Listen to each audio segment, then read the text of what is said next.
So it was just another Tuesday night in Los Angeles, the last of 6 Commissioner's Cup games on the evening, when Seattle Storm forward Gabby Williams did something historic.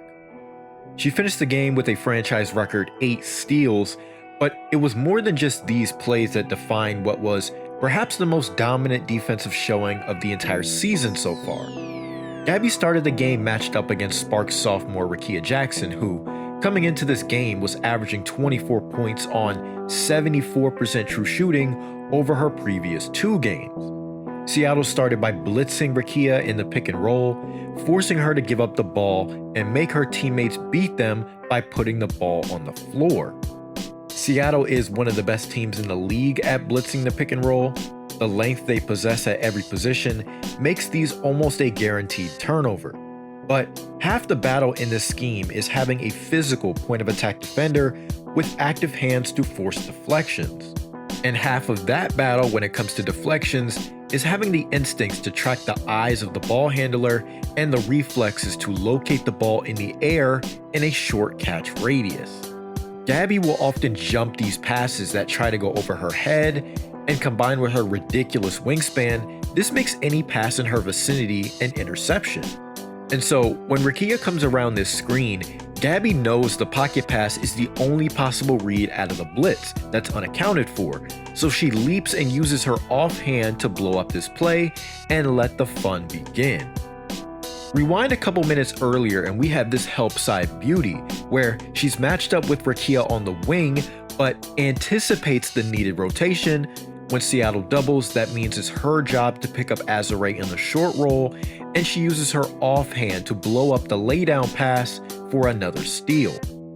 This type of play is a staple many high IQ defenders share, and because Gabby is quick at processing threats, you'll often see her also jump post entries like this as well. Watch this again. The moment she sees Shea Petty pick up her dribble, she takes a wide angle here to get in front of the post to blow up the play.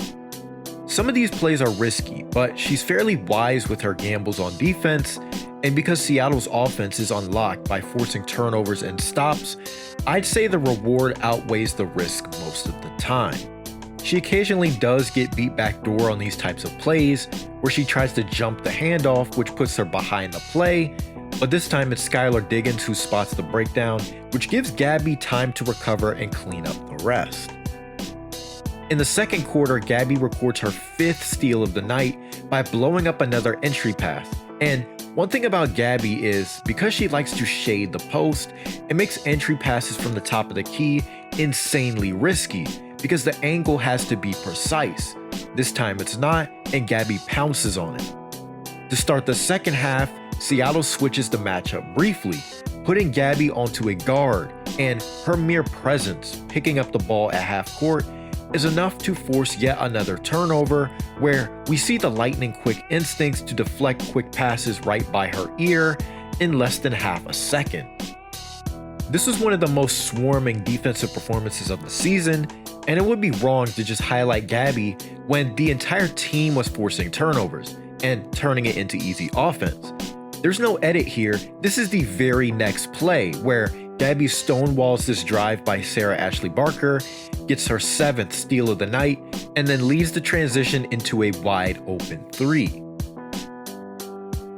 In my previous video, I talked about how Gabby's increased growth offensively has been a highlight of Seattle's season.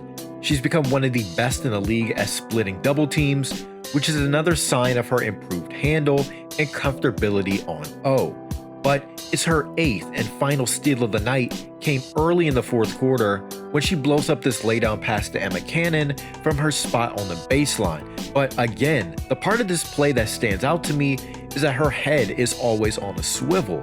A lot of defenders would get beat on this Booker cut, but because she can make a conscious effort to see the action and the help, it allows for her to stay on top of this play, stifling yet another Sparks special.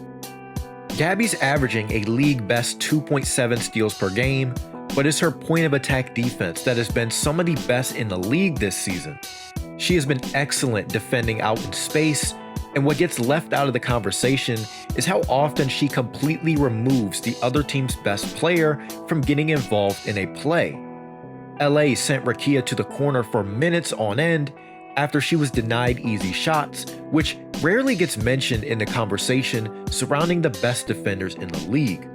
Gabby and the Storm held Rakia to 17 points on 46% true shooting, which, if you're keeping track, is 6% less than what she's averaging on the year and 26% worse than what she was averaging the week prior.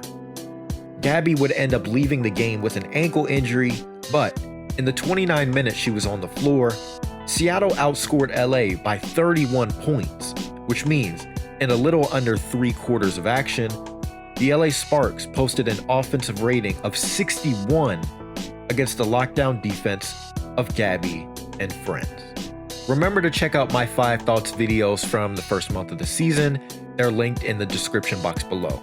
To support this channel in the future and join a larger conversation on women's hoops, be sure to like and subscribe and follow me on Twitter and Blue Sky.